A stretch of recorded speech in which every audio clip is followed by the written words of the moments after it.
नमस्कार मंडळी, आपले स्वागत आहे. कसे आहात सर्वजण? मजेत ना? मस्त खा आणि स्वस्त राहा. किती छान दिसतात आपले मोदक, चवीला तर अप्रतिम. महत्त्वाचे म्हणजे अगदी कमी साहित्यात कुणालाही सहज बनवता येईल, पटकन होणारे असे काजूचे मोदक. चला तर जास्त वेळ वाया न घालवता रेसिपीला सुरुवात करूया. काजू मोदक तर सर्वांनाच आवडतात. चला तर आपण आज मस्तपैकी काजू मोदक बनवणार आहोत. त्यासाठी आपण काय काय साहित्य घेतले आहे ते बघूया. या ठिकाणी मी इथं काजू मोदक बनवण्यासाठी 1 कप काजू घेतलेले आहे, अर्धा कप साखर घेतलेली आहे, अर्धी वाटी दूध आहे, 1 चमचा साजूक तूप आहे, पाव कप मी इथं मिल्क पावडर घेतलेली आहे आणि 1/4 मावा घेतलेला आहे मी. आता आपण हे काजू मिक्सरच्या भांड्यामध्ये त्याची बारीक असं वाटण तयार करून घेऊया. वाटण म्हणजे अशी पावडर बनवूया त्याचीवाली. मिक्सरचं भांडं चालू बंद करत त्याचं असं रवळ असं वाटण तयार करून घेऊया. मिक्सरचं भांड्यामध्ये ते टाकून आपण आहे ना मिक्सर चालू बंद करत त्याचं वाटण करायचं. आपल्याला मस्त पावडर बनवून घ्यायची आहे. मिक्सर एकसारखं फिरवायचं नाही. एकसारखं जर फिरवलं तर त्याची पेस्ट तयार होईल आणि आपल्याला पेस्ट नको आहे, पावडर पाहिजे. त्यासाठी मी इथं मिक्सरच्या भांड्यात आता हे छानपैकी असं वाटून घेते. या ठिकाणी मी आपलं मिक्सर कमी जास्त करत मस्त अशी पावडर बनवून घेतलेली आहे. अशी रवा पावडर तयार झालेली आहे. ही पावडर आपण चाळणीने मस्त असं चाळून घेऊया. चाळणीने चाळून घेतल्यामुळं त्यात जे काही जाड बारीक असं कण राहतात ते राहणार नाही आणि आपले काजू एकसारखे मस्त छान तयार होतील. त्यासाठी इथं मी चाळणीने ते छान असे चाळून घेते. चाळणीने चाळून घेतल्यावर बघा किती मस्त असं बारीक पावडर आपली तयार झालेली आहे. हे जे परत राहिले ते पुन्हा एकदा मिक्सरच्या भांड्यामध्ये आपण फिरवून घेऊया आणि परत चाळणीने चाळून घेऊया.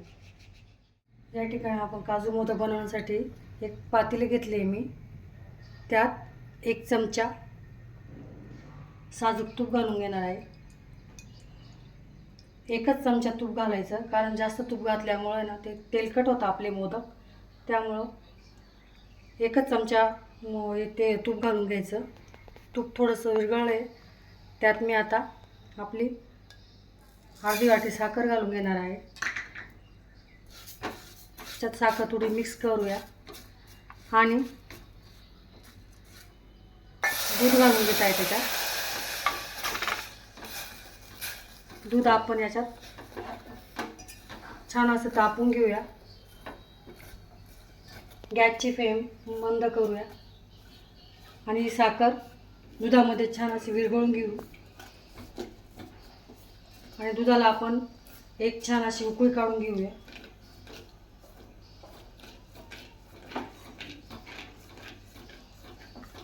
आपल्याला याचं पाक बनवण्याची काहीच गरज नाही, फक्त आपली साखर विरघळली गेली पाहिजे. 2च मिनटं झालेले आपल्या दुधाला मस्त अशी उकळी आलेली आहे आणि आपली साखर पण छान विरघळली गेलेली आहे. आता आपण यामध्ये काजूची पावडर करून घेतलेली आहे ती काजूची पावडर यात घालून घेणार आहोत आणि हे सर्व मिश्रण पुन्हा एकदा एकजीव करून घ्यायचे. गॅस मध्यम आचेवर करून घ्यायचा आणि सतत हलवत हे मिश्रण घट्ट होईपर्यंत शिजवून घ्यायचे. आपण हे मोदक अगदी झटपट आणि अगदीच मोजक्या साहित्यात तयार होते आणि काजू मोदक सर्वांनाच खूप आवडतात.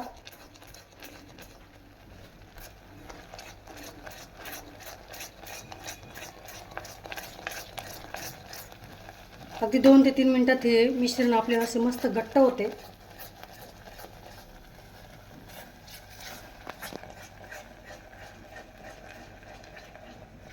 सतत हलवत राहायचं आहे, नाहीतर खाली चिटकून बसल.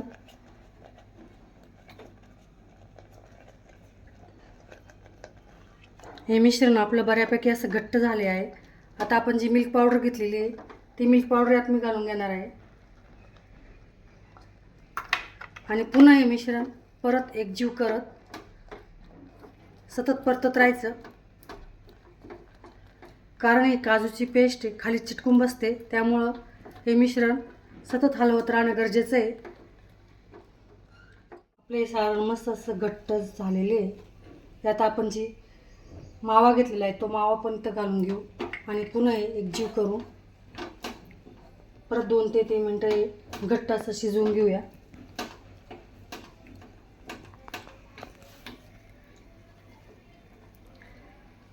यात तुम्हाला जर पिस्त्याचे काप घालायचे असेल तर तुम्ही घालू शकता.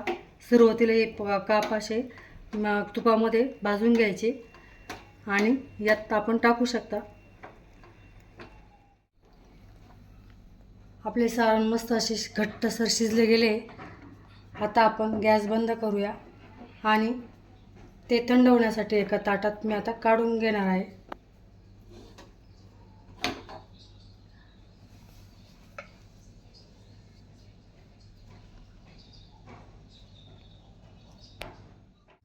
आपले सारण बऱ्यापैकी थंड झालेले आहे. आता आपण आहे ना हे मोदक साचा घेऊया. मोदक साचा कोणत्याही भांड्याच्या दुकानात तो सहजरित्या आपल्याला मिळून जाईल. असा मी मोदकाचा साचा घेतलेला आहे. त्यात आपण थोडंसं तूप लावून घेऊ. नंतर तूप लावायची गरज नाही, पण पहिल्यांदा ते चिटकतात म्हणून थोडंसं तूप लावून घेऊ.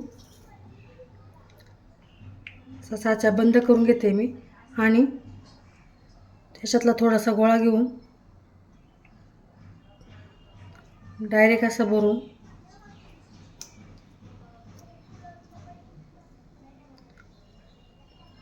अगदी झटपट आपले मोदक तयार होतात.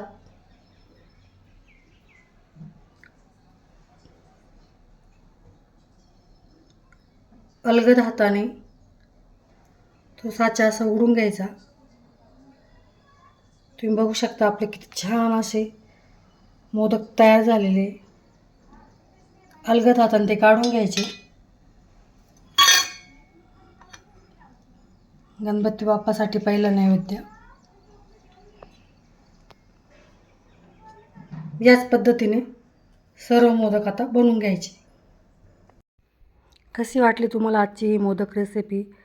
माझी ही रेसिपी जर तुम्हाला आवडली असेल तर माझ्या चॅनलला लाईक करा, शेअर करा, कमेंट करा, सबस्क्राईब करा आणि शेजारच्या बेल आयकॉनवर प्रेस करायला विसरू नका. धन्यवाद.